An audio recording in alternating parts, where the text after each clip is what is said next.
ನೋಡಿ, ಆತ್ಮನ ಪ್ರೀತಿ ಎಂತ ಪ್ರೀತಿ ಆಗಿರ್ತದಂತೆ. What kind of love will come out of the spirit?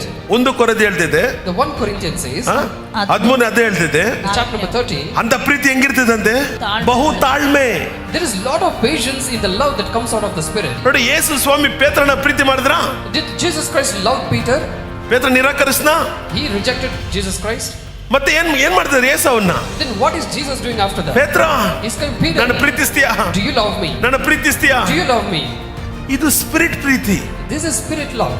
Not in flesh. ಇದು ಮಾಂಸದಲ್ಲ. ನಾನು ದೇವ ನಮ್ಮನ್ನ ಆತ್ಮದಿಂದ ಪ್ರೀತಿಸಿದ್ದಾನೆ. Our God loved us in spirit, ಶರೀರದಲ್ಲಿ ಅಲ್ಲ, not in the flesh. ಆತ್ಮದಲ್ಲಿ ಪ್ರೀತಿಸಿರಕ್ಕಾಗಿ ಅವರು ಪ್ರಾಣವನ್ನೇ ಕೊಟ್ಟರು ನಮಗೋಸ್ಕರ. Just because he loved us in spirit, he gave his own life. ನಾನು ಹೇಳ್ತೀನಿ ನೋಡಿ, And let me tell you something. ನಮ್ಮ ಪ್ರೀತಿ ಏನಾಗಿರ್ಬೇಕಂತೆ, What your love should be. ಪ್ರೀತಿಯು ಬಹು ತಾಳ್ಮೆ ಉಳ್ಳದು. ಪ್ರೀತಿಗೆ ತಾಳ್ಮೆನೇ ಇಲ್ಲ ಅಂದ್ರೆ ಹೆಂಗ್ರಿ?